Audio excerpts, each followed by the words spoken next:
Hey folks out at USMB land, here I'm here with my brother. I always think of him almost like a father. I'm 23 years older than me, so yeah. anyway, I'm here with Terry Horsfly, and we've just having just the most incredible visit. Uh, we got Amarella's always had this problem with flies. I call them liberals. Flies are liberals because they're very parasitic. Anyway, I've been having issues with flies, and he went and got this device that put a little packet in this. It's like a little. I don't know how you describe it, but it's like It's about about a foot high, and you hang it, and these flies could come in, and they're trapped in there. And man, I've been trapping flies all day. I'm going to buy 2 or 3 more of them, man. Those are great.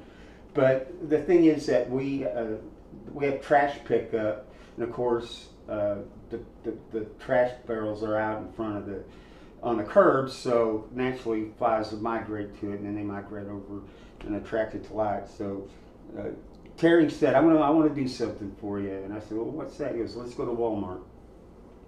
So we go to Walmart, and he picks this thing out. And he told me about it yesterday, that how good it worked, and he bought it. And I said, man, I can't let you buy that. And no, this is a gift. So I've been going outside momentarily here and there just to see how many have been caught. You know, the trap definitely works. I would highly suggest you got a liberal problem or a fly problem to get one of these. Pretty good. flies are liberal. That's what I said. That's what I said. They're parasites. Just about as liberal as that guy on USMB named Oddball. Oh, Oddball ain't no liberal, man.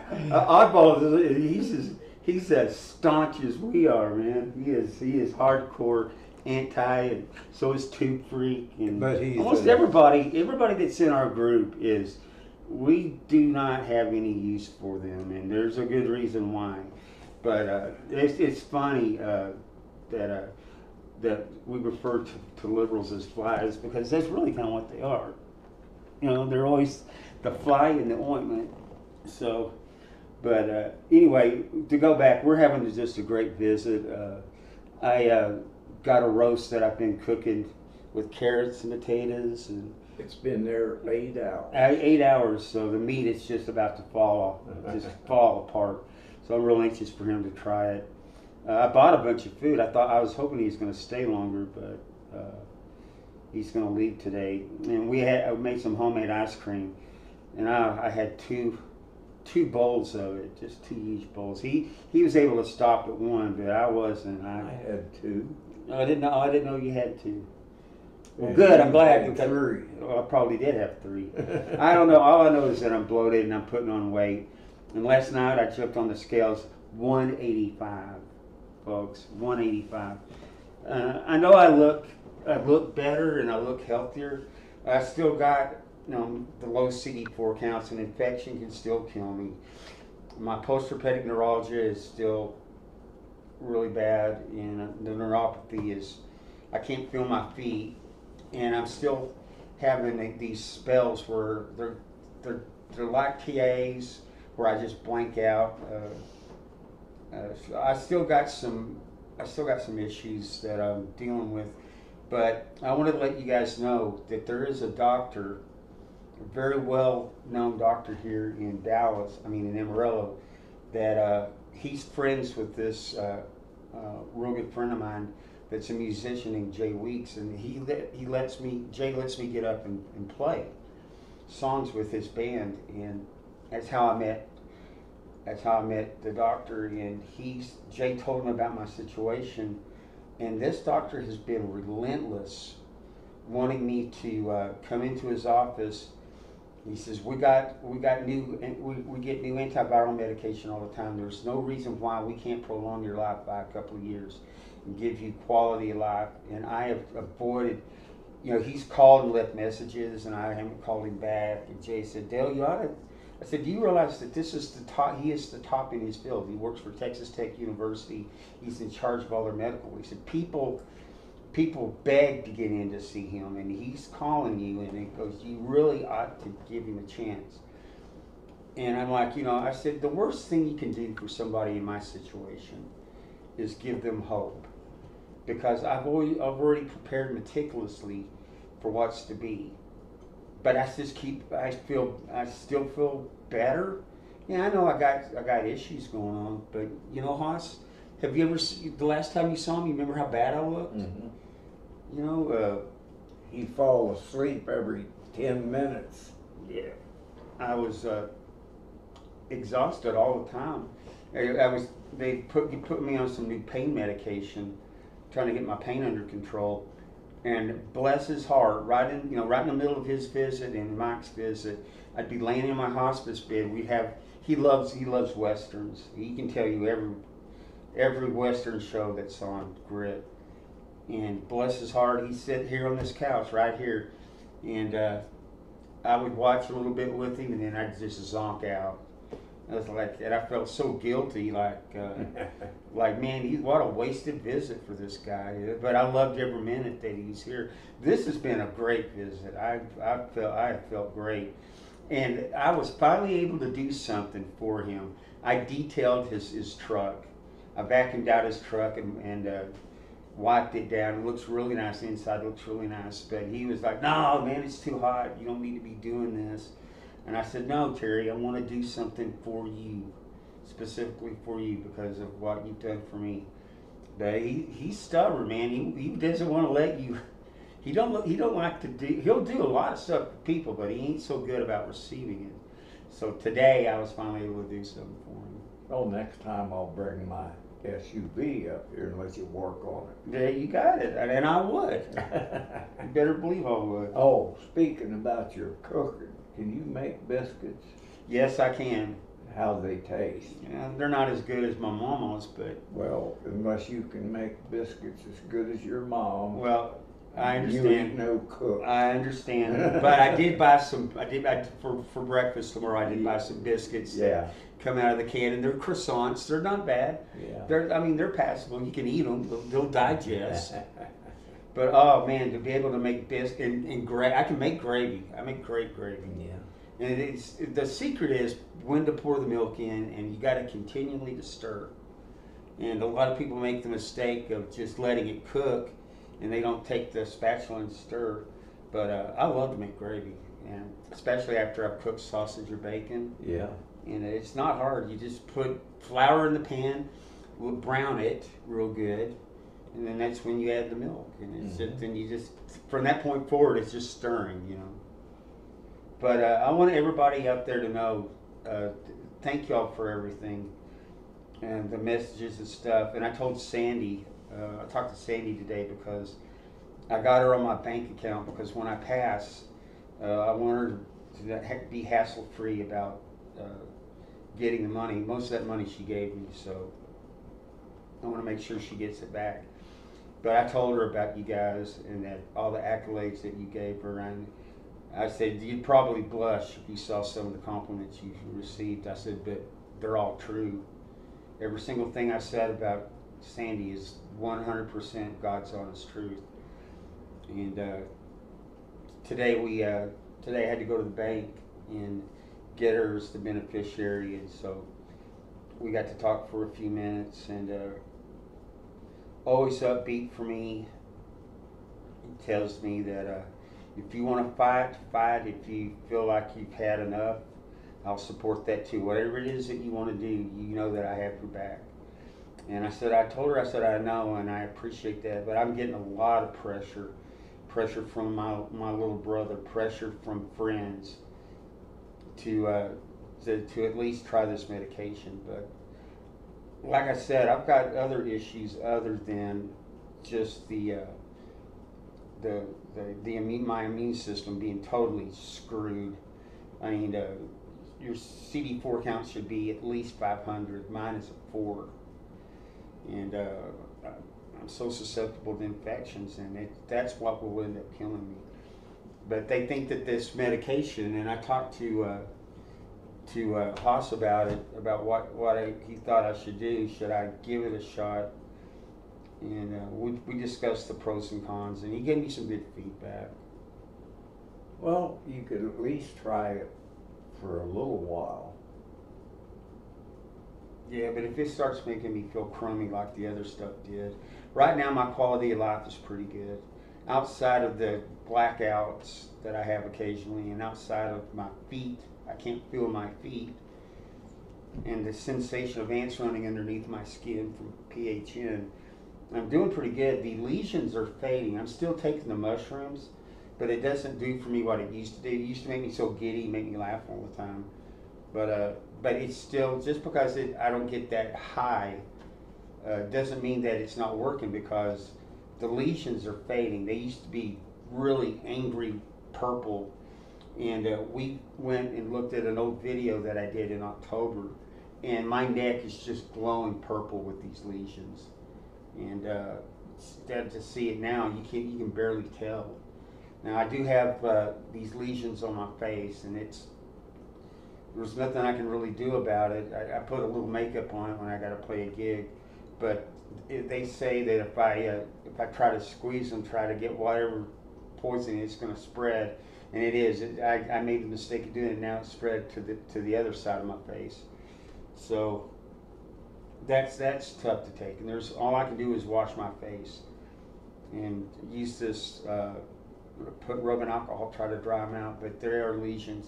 Today he gave me a haircut and shaved my head. Oh, I mean, totally shaved. You know, I'm Mr. Clean, and he's like, God, I'm afraid I'm going to run over one of these lesions. And I said, it doesn't matter, just do it. You know, I need a haircut. I couldn't stand. Now that I've got a haircut, I can feel they're all over the back of my skull. And I told Dale that now that he's got his head shaved, all he needs is a neck tattoo and a Harley Davidson. I'm going to go rogue, man. I'm going to be a biker guy. And I love this guy so much.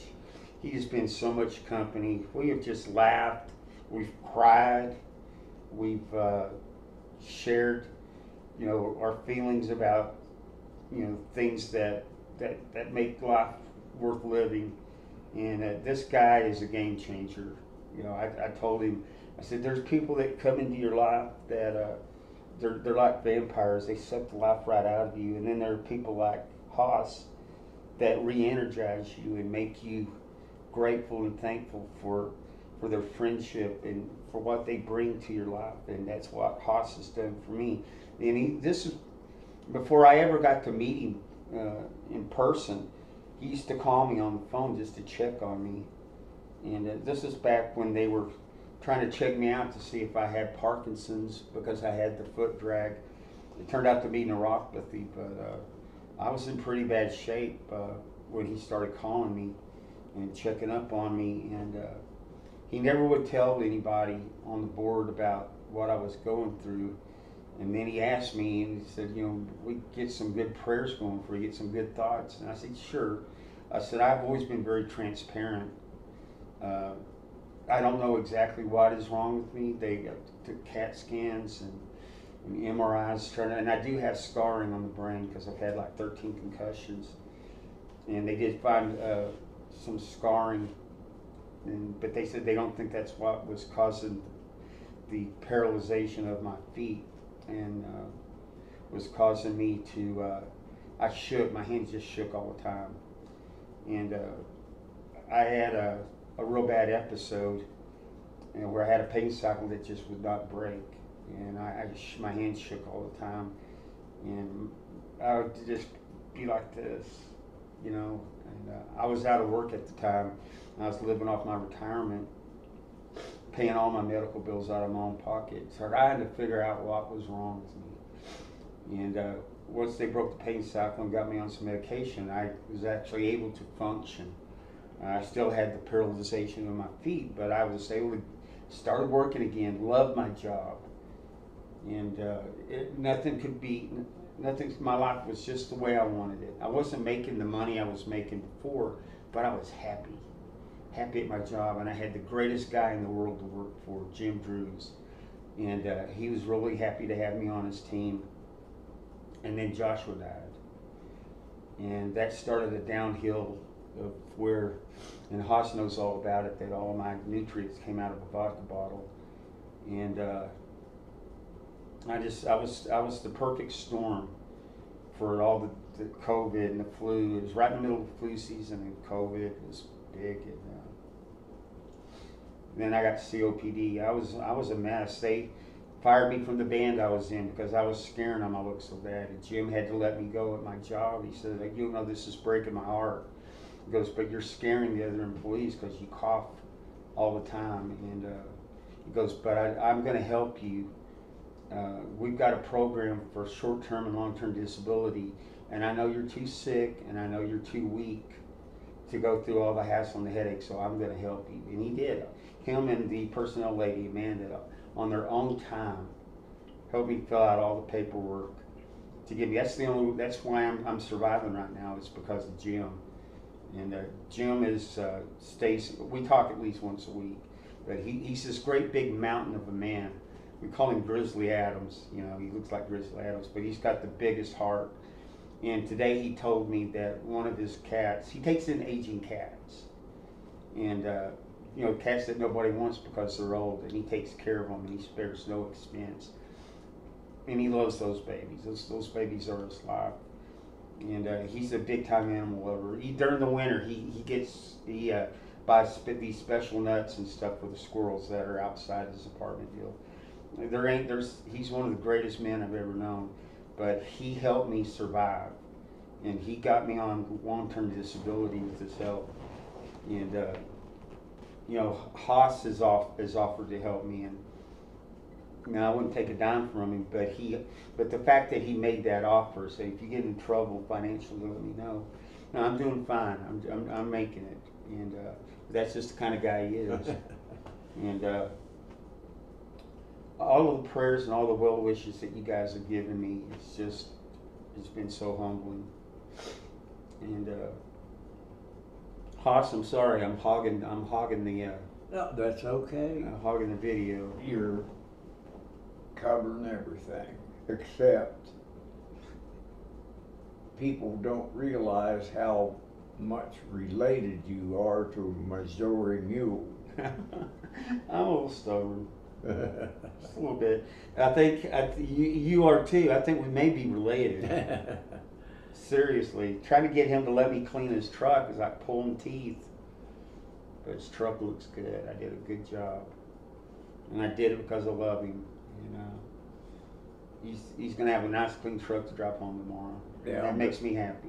I gotta go buy me some paper shoes and a paper suit so I don't get it dirty. It'll get dirty again, and we'll just clean it again the next time you come down. And his son, he says his son's gonna be okay, and I want to see Mike again. You talk about just fruit doesn't fall far from the tree. He's just like his dad, and just the biggest heart. You know, he saved me $1,500. He replaced all that plumbing in my bathroom, and it was bad. And he rusted pipes, and it was hard to take a shower, to take a bath. And he spent an entire day Saturday, him and my nephew. Grayson was his helper. But we'd gotten estimates of anywhere from $1,000 to $1,500, and he did it. I think he even bought some of that stuff out of his own pocket. I'm hoping when they went to Home Depot, that Grayson opened up his wallet and helped pay for the special tools and the pipe. But I suspect that Mike probably paid for the lion's share of it. And I tried to pay him back, but he said no. This is kind of what I do. And that was a game changer. I love going to my bathroom now, and I can take the shower so easy. And we had to use pliers to turn on the hot water, and it was a mess. Well, next time, wash your neck. Okay. So you found a little dirt on the back of my neck when you gave me a haircut. Okay. He gave me a haircut. I detailed his truck. It was a good trade. So, anyway, we promised that we would, during this visit, that we would let y'all know how it was going, and it's been so much fun. I'm already bummed out about him leaving tomorrow. It's gonna be hard to say goodbye. I don't get just a whole ton of company, and you know, people got their own lives to lead, and I understand that. But Haas will never know what a blessing it's been having him here. Well, like I said, I'll be back in a month with my son. Awesome, and we got plenty of room, and I'll kill the fatted calf again, so you don't have to worry about you don't have to worry about food or anything. I'll take care of all of it. So the thing that surprised me about Dale is what an excellent cook he is. And I'm not kidding. He is a gourmet cook. well, it's kind of easy to do if you go to YouTube and you can find all kinds of recipes and stuff, and Yeah, but recipes don't. right. You get. I had my own touch. Like when I make chicken enchiladas, which I was gonna make you if you were gonna stay longer. I bought all the stuff for it, but next time you're here, you and Mike are gonna have the best chicken enchiladas. I make my own sauce. With I use Rotel tomatoes and cook up onions, and and green chilies. It's a really good sauce, and I came out with it on my own. I used the sauce that you can buy at the store as a base, but all the other stuff I added. And it's trial and error, but man, when first time I like to give away food. I got friends that I say, hey, I got this whole huge pan of enchiladas, and I won't eat all of them. Oh well, I'll definitely take some of that, and I'll take them over there, and they'll heat it up. They say, oh my God, how did you make this sauce? It is so good. So, but anyway, love you guys, and just any feedback you want to give us, we're more than welcome to. But I want everybody to know I love this guy. He is one of a kind, And this he's guy been a here, blessing. he surprised me with his knowledge. And the thing is, the hardest thing Dale has is getting these liberal commie-crats to recognize what's happening to them, not just the country, but they're going to be suffering worse than we do. You're absolutely right, because see, once communism takes over, the real true communists realize that it's not the utopia that they thought it was. Then they become the most dangerous to the state. They get rid of people like us. We end up in FEMA camps, concentration camps, because we're dangerous. But then once they've totally taken control in this totalitarian feudalistic system that they think is going to make them happy, they finally figure out the old world order and the new world order are just one and the same. Mm-hmm. And you got the ones at the very top that live like kings, and then you got the serfs that the commies thought everybody was going to share equally. It doesn't work that way. It never has. And then all of a sudden they become disillusioned, and they become the most dangerous to the state. Then they end up in the concentration camps, and they end up in gulags. But you can't tell them that. They say, well, communism's never been tried in the United States by people as smart as we are. They are that egotistical that they think that they can make that they're so intellectually superior that they can make it work, and it won't. Believe me. Okay, well, don't get me started. I could go on and on. We watched some old videos that I'd done before I ever did a music video. I was trying to start a channel, and I was pleasantly surprised at how good some of those were. And if you guys want me to, I'll post them on there. But Athena Aqua's like trying to stay away from politics and stuff, and I want to respect that. So I may just start another thread and put them on there. But Haas really enjoyed them, and there's like 4 of them, and it was amazing how I predicted COVID before it ever happened. That they were going to pull something like this, and just I was dead on point. So, but anyway, love you guys, and we'll be.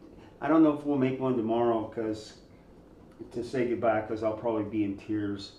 And I don't want any tears, because it's going to be hard to say goodbye to him. So, anyway, you guys have a great rest of the evening. We'll talk to you soon. Bye.